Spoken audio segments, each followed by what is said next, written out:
विद्रोह प्रभात live channel की खबरें निरंतर देखने के लिए इस चैनल को सब्सक्राइब करें। सब्सक्राइब करने के लिए सबसे पहले इस सब्सक्राइब बटन को दबाएं। सब्सक्राइब बटन को दबाने के बाद में यहाँ पर बेल आइकन आ जाएगा। बेल आइकन को दबाते ही विद्रोह प्रभात की खबरें आप तक निरंतर पहुंचती रहेगी।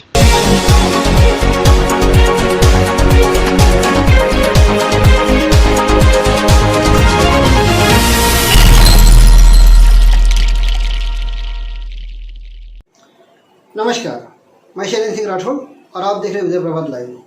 अभी हाल ही में वन विभाग में एक वनभोजन का कार्यक्रम हुआ था। वनभोजन यानी बड़े बड़े अधिकारियों ने लॉकडाउन के टाइम में, जबकि मेलघाट में जाना निषेध था, इस सेंसिटिव इलाके में जाना तो बिल्कुल प्रतिबंध लगाया गया था। इतने सेंसिटिव इलाके में कुछ अधिकारी चले गए थे सिर्फ मटर गश्ती करने और मटन पार्टी करने के लिए। जमकर खाना पीना हुआ।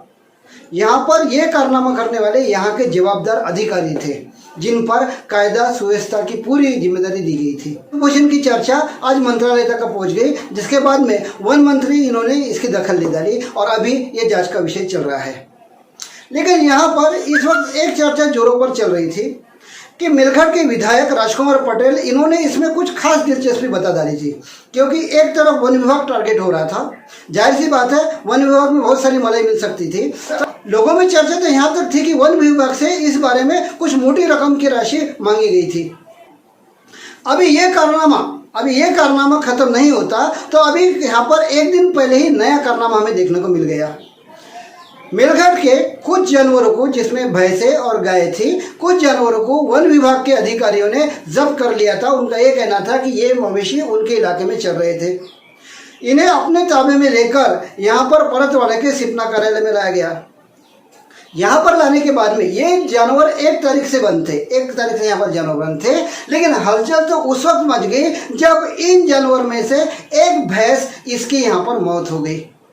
मौत कैसी हुई? मौत हुई थी यहाँ के टाके में गिर जाने की वजह से। वो भैंस टाके में गिर गई छठी और बाहर निकलते वक्त वो छटपटाहट में, जैसे भी कारण हो, अभी पोस्टमार्टम आने के बाद में बहुत सी बातों का खुलासा हो जाएगा। लेकिन यहाँ पर एक भैंस की मौत हो गई थी, जिसे वन विभाग ने जब्त किया था। वन विभाग द्वारा अगर कोई जानवर जब्त किया जाते हैं तो इसकी पूरी जिम्मेदारी वन विभाग की होती है। खाने पीने से लेकर इनकी सुरक्षा की जिम्मेदारी वन विभाग की होती है। अभी हम यहाँ पर इस भैंस की मौत की जांच कर ही रहे थे कि यहाँ पर एक और मामला ध्यान में आया कि इस भैंस की मौत के साथ में यहाँ से 2 जानवर और लापता थे, जिसमें एक गाय और एक बछड़ा शामिल था। भैंस की मौत के बारे में जब पता चला तो पूरे गवली समाज के लोग अपने जानवर की फिक्र में यहाँ के ऑफिस में आ पहुँचे। यहाँ पर पहुँचने के बाद में यहाँ का ताल कुछ और ही था। जब यहाँ के प्रत्यक्षदर्शी ने बताया कि यहाँ पर जानवरों को चारा तक मुहैया नहीं कराया गया था, मतलब 1 तारीख से जो यहाँ पर जानवर बनते, इनके खाने पीने की भी व्यवस्था यहाँ के वन विभाग के अधिकारियों ने नहीं की थी। लेकिन अब क्योंकि एक भैंस मर चुकी थी और यहाँ के 2 जानवर गायब थे, तो आनंद फानन में घबरा वन विभाग ने यहाँ पे चारा मंगवा डाला। वो चारा यहाँ पर भैंसों के सामने रख दिया। ठीक उस वक्त हम यहाँ पर पहुँच गए और उसकी शूटिंग, ये जो आप स्क्रीन पर देख रहे हैं, ये वो शूटिंग है। इतने दिनों के बाद में एक दिन पहले भैंसों के सामने ये चारा रखा गया था, सिर्फ अपनी गलती को छुपाने के लिए। इस बारे में हम आपको एक और बता रहे थे। अभी यहाँ पर कुछ दिन पहले जो वन मंत्री आए थे, इन्होंने साफ साफ कहा था विषय की पूरी जिम्मेदारी वन विभाग की होती है और इनके खान पान का खास ख्याल रखना चाहिए। गवत आणि कुरण विकासाच्या कार्यक्रमाच्या माध्यमातून या पठारचा विकास करून खरं तर तृणभक्षी प्राण्यासाठी या ठिकाणी खाद्य उपलब्ध करून देण्याचा विचार सुद्धा वन विभागाचा आहे। त्याचा सुद्धा या ठिकाणी प्रस्ताव तैयार करून त्याला मंजूरी आम्ही देणार आहोत। बाद में ये भैंस यहाँ पर आखिर मरी कैसे? अक्षम्य लापरवाही हुई थी वन विभाग की, अक्षम्य लापरवाही हुई थी वन विभाग के अधिकारियों की। एक भैंस का मर जाना, वो 2 जानवर का गुम हो जाना, इन सभी का आरोप अब इस वन विभाग के अधिकारियों पर लगा हुआ है। यहाँ पर भी मेलघाट की विधायक भला कहाँ पीछे रहने वाले थे। फिर से वन विभाग टारगेट में आ गया था, फिर से वन विभाग निशाने पर था, तो सीधे मेलघाट के विधायक साहब यहाँ पर परतवाड़ा के कार्यालय में पहुँच गए। चलो दोनों साथ में कर दो, बहुत नहीं करता।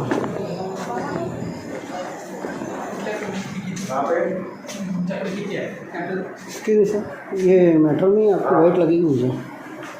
ये सब होने के बाद सब आपको क्या बाइट चाहिए, क्या बोलना है, क्या नहीं करना, सब बोलता हूँ। और दूसरा शिववाला सर मिलने से नहीं, शिववाला साहब तो कोर्ट के मैटर से बाहर गए, आज नहीं मिलेंगे। अभी मैं नहीं बता सकता कि वो कब आएंगे। तो आपको जैसे कितना टाइम लगेगा? अंदर सब बैठे हैं, जैसी प्रोसीजर है वो थोड़ी चले। चलो ठीक है, लेकिन आपको बाइट लेना है मुझे, इसलिए पहले आपको बता दिया। नहीं यानी क्या तो टोटल मैटर कैसा है, बाद में जो अभी जो भैंस इसमें जो मरी है यहाँ पे, जैसे इन लोगों की जो आरोप आ रहे हैं बस उसके थोड़े से कुछ एक्सप्लेनेशन चाहिए था। चलो ठीक है। चलो। हम जब वहाँ पहुँचे तब किसी को जानकारी नहीं थी कि हम वहाँ पे उपस्थित हो गए थे। पत्रकारों में से मैं विदर्भ प्रभात की ओर से शैलेंद्र सिंह राठौड़ व अमरावती टुडे की ओर से मनीष गुप्ता, ये दो पत्रकार हम वक्त पर वहाँ पहुँच गए थे। मास्क होने की वजह से पहले हमें कोई पहचान नहीं पाया था। जहाँ पर इन अधिकारियों की और मेलघाट के विधायक राजकुमार पटेल की मीटिंग चल रही थी, हम सीधे उस रूम में जाकर पहुँच गए। बहुत देर से हम इनकी बातचीत सुन रहे थे। यहाँ पर आपको जानकर हैरानी होगी कि इन अधिकारियों विधायक साहब में इन भैंसों के और इन मवेशी के बारे में बातचीत ही नहीं हो रही थी। बहुत सारी ऐसी बातें थी कि जिनका इससे कोई लेना देना नहीं था, लेकिन यहाँ पर चर्चा चल रही थी। हमने अपनी जवाबदारी समझते हुए इस पूरी मीटिंग को रिक्वेस्टिंग ऑपरेशन से ये पूरी मीटिंग रिकॉर्ड कर ली हमारे सेफ्टी के लिए, क्योंकि आगे हम बहुत कुछ मामले आपके सामने लाने वाले हैं। अचानक वहाँ पर उपस्थित राज्य मंत्री बच्चू कडू के पीए अंकुश जवंजाड़, इनका ध्यान हमारी ओर गया कि दो पत्रकार उस जगह खड़े हैं जहां पर इनकी प्राइवेट मीटिंग चल रही है। अंकुश जवंजाड़ इन्होंने क्या कहा, सीधे हमें रोकने की हिम्मत तो थी नहीं, तो इन्होंने हमारे मित्र जो कि यहाँ के पहले नगर सेवक रह चुके हैं मनोज नंदवंशी, इनसे कहा कि इन दोनों पत्रकारों को किसी भी बहाने से बाहर बुला लिया जाए ताकि ये लोग अपनी जो प्राइवेट चर्चा है वो कर सके। हमारे पास मनोज नंदवंशी आ गए और उन्होंने कहा कि राठौड़ जी, हमें आपसे कुछ काम है, आप थोड़ा बाहर चलिए। हम बाहर आ गए। बाहर आने पर मनोज नंदवंशी ने साफ साफ कहा कि अंकुश जवंजाड़ ने मुझे ये कहा कि वहाँ पर प्राइवेट मीटिंग चल रही है, आप पत्रकार है, थोड़ा सा बाहर आ जाइए, उनकी बातें हो जाने दीजिए। अब मेरा एक सवाल है आप लोगों से कि अगर विधायक पटेल ये इन जानवरों के लिए आए थे, अगर ये मरी वाली भैंस के लिए आए थे, अगर ये गौली भाइयों के लिए आए थे, तो आखिर में यहाँ पर कौन सी प्राइवेट मीटिंग चल रही थी जो कि पूरे 2 घंटे चली। इस प्राइवेट मीटिंग में चाय नाश्ते तो आने जाना शुरू ही था, लेकिन यहाँ पर इस मीटिंग में किसी को भी आने दिया नहीं जा रहा था। इसके पूरे स्टिंग हम पहले ही कर चुके हैं, जो हम आपको वक्त आने पर एक नई खबर के साथ में आपके सामने रख देंगे। लेकिन आज जो हम बात कर रहे हैं, यहाँ पर मामला था भैंसों का, मामला था भैंसों की मौत का, लेकिन यहाँ पर भी अपने हाथ सीख लिए विधायक पटेल साहब ने। जब हमें लगा कि यहाँ पर कुछ तो भी पानी मुड़ रहा है, तो हम यहाँ पर एक बहुत ही सही हमारा एक दिमाग लगाया। तो हमने विधायक राजकुमार पटेल व वन विभाग के इस अधिकारी का एक फोटो ले लिया, वो एक पोस्ट वायरल कर दी। यहाँ पर विधायक पटेल व अधिकारियों के बीच में गुप्त वार्ता चल रही है। जैसे ही ये पोस्ट वायरल हुई, उसी वक्त पोस्ट जब इनके मोबाइल पर गिर चुकी थी, यहाँ के कार्यकर्ताओं के मोबाइल पर गिर चुकी थी, तब इन सब लोगों की सिक्योरिटी गुम हो गई। वो उन्होंने तत्काल 5 मिनट के अंदर यहाँ के ऑफिस से भागना ही मुनासिब समझा। अपने अपने गाड़ी में बैठकर ये सब विधायक के साथ में कार्यकर्ता अपनी जगह से रफू चक्कर हो गए। अब मेरा एक सवाल था कि आखिर में विधायक साहब गौली भाइयों के लिए गए थे, आखिर में विधायक साहब मरे वाली भैंस के लिए गए थे, अगर इनको न्याय दिलाने के लिए गए थे, तो आखिर में 2 घंटे इस बंद कमरे में मीटिंग क्या चल रही थी और यहाँ पर पत्रकारों को आने दिया क्यों नहीं जाने वाला था। तो फिर ये जो चर्चा चल रही है, वन विभाग के अधिकारियों से लाखों की एक रकम मांगी गई है, तो क्या ये चर्चाओं को भरोसा कर लेना चाहिए?